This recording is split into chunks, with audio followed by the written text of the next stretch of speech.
Assalamualaikum warahmatullahi wabarakatuh. Kami dari kelompok 8 ingin mempresentasikan materi tentang pasar monopoli.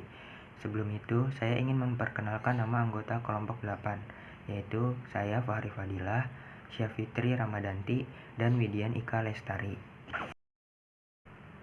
Definisi pasar monopoli. Monopoli adalah suatu bentuk pasar di mana hanya ada satu perusahaan saja, dan perusahaan ini menghasilkan barang yang tidak mempunyai barang pengganti yang sangat dekat. Biasanya keuntungan yang dinikmati oleh perusahaan monopoli adalah keuntungan melebihi normal, dan ini diperoleh karena terdapat hambatan yang sangat tangguh yang dihadapi perusahaan-perusahaan lain untuk memasuki industri tersebut. Aspek khusus pasar monopoli. Faktor-faktor yang menimbulkan monopoli. Yang pertama, perusahaan monopoli mempunyai suatu sumber daya tertentu yang unik dan tidak dimiliki oleh perusahaan lain. Yang kedua, perusahaan monopoli pada umumnya dapat menikmati skala-skala ekonomi, economies of scale, hingga ke tingkat produksi yang sangat tinggi. Yang ketiga, monopoli wujud dan berkembang melalui undang-undang, yaitu pemerintah memberi hak monopoli kepada perusahaan tersebut. Ciri-ciri pasar monopoli. Yang pertama, pasar monopoli adalah suatu industri satu perusahaan.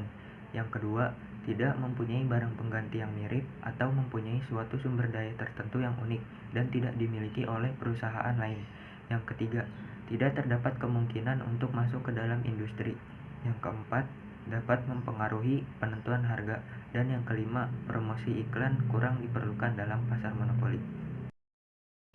Saya akan menjelaskan monopoli dan kurva penawaran. Kurva penawaran pasar persaingan sempurna di dalam jangka pendek sebagian dari kurva AMC, yaitu bagian yang terletak di atas kurva AFC. Dapat juga dipandang sebagai kurva penawaran. Bagian dari kurva AMC tersebut di samping menunjukkan biaya marginal pada berbagai tingkat produksi, menunjukkan pula jumlah penawaran perusahaan berbagai tingkat harganya. Kurva penawaran menunjukkan hubungan di antara tingkat harga jumlah barang yang ditawarkan. Seperti gambar di samping, itu gambar pembuktian tentang kurva penawaran monopoli. Pemaksimuman secara grafik. Seperti dalam analisis sebelumnya, penentuan produksi yang akan memaksimumkan untung dapat dilakukan dengan dua cara, sebagai berikut. Yang pertama, pendekatan hasil penjualan total ke biaya total. Dan yang kedua, pendekatan biaya marginal ke hasil penjualan marginal. Kemungkinan monopoli mendapat untung yang berlebihan. Yang pertama, dalam pasar persaingan sempurna. Kedua, mendapat untung melebihi normal. Ketiga, rugi masih dapat membayar kembali biaya tetap. Dan yang keempat, mengalami kerugian. Berikutnya, saya akan menjelaskan tentang pengertian diskriminasi harga, yaitu ada kalanya terbuka kemungkinan kepada perusahaan monopoli untuk menjual barangnya di dalam dua pasar, misalnya pasar dalam maupun luar negeri dengan sifat yang sangat berbeda. Biasanya, sifat permintaan dari kedua pasar tersebut juga sangat berbeda. Untuk memaksimumkan keuntungan, perusahaan monopoli dapat menjalankan dengan cara menerapkan kebijakan diskriminasi harga. Berikutnya adalah diskriminasi harga secara grafik.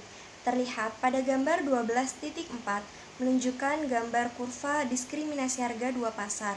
Dengan penjelasan, terlihat pada pasar A mempunyai permintaan yang relatif inelastis atau kurang elastis bila dibandingkan dengan permintaan kelompok pasar B lebih elastis.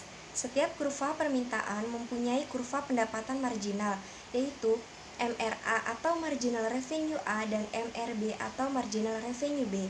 Perusahaan berusaha memaksimumkan keuntungan total dengan menawarkan output kepada setiap kelompok harga di mana MC atau Marginal Cost sama dengan MR atau Marginal Revenue. Selanjutnya, kebijakan diskriminasi harga. Contoh-contoh kebijakan diskriminasi harga yaitu sebagai berikut. 1. Kebijakan diskriminasi harga oleh perusahaan monopoli pemerintah. Contohnya, perusahaan listrik negara, misalnya menggunakan tarif yang berbeda untuk listrik yang dipakai rumah tangga dan untuk listrik yang dipakai oleh perusahaan. Yang kedua adalah kebijakan diskriminasi harga oleh jasa-jasa profesional. Contohnya, dokter spesialis, dokter praktek umum, ahli hukum, dan guru kursus privat adalah beberapa golongan profesional yang sering menjalankan kebijakan diskriminasi harga dari jasa yang mereka berikan. Yang ketiga yaitu kebijakan diskriminasi harga di pasar internasional. Dalam aspek ini, perusahaan membedakan di antara harga yang dijual di dalam negeri dengan harga untuk perjualan ke luar negeri. Kesimpulan yang dapat diambil dari materi yang telah kami sampaikan tentang pasar monopoli yaitu pasar monopoli adalah pasar barang di mana hanya terdapat satu produsen dalam pasaran. Terwujudnya monopoli terutama disebabkan oleh salah satu atau gabungan 3 faktor berikut, yaitu 1. Memiliki sumber daya yang unik atau istimewa dan tidak dapat digantikan. Kedua, dapat menikmati skala ekonomi hingga ke tingkat produksi yang sangat besar. Dan yang ketiga, peraturan pemerintah yang mewujudkan monopoli adalah hak paten, hak cipta, dan hak eksklusif. Dalam pasar monopoli, sering terdapat monopoli alamiah, yaitu suatu perusahaan tunggal yang mampu menurunkan biaya produksi per unit hingga ke tingkat produksi yang sangat tinggi. Di perusahaan monopoli seperti itu, masyarakat akan memperoleh manfaat yang lebih besar apabila monopoli tersebut diatur kegiatannya agar memproduksi barang yang lebih banyak daripada tingkat produksi yang mewujudkan keuntungan yang paling maksimum kepada produsen. Sekian presentasi dari kelompok kami, kurang lebihnya mohon maaf. Wassalamualaikum warahmatullahi wabarakatuh.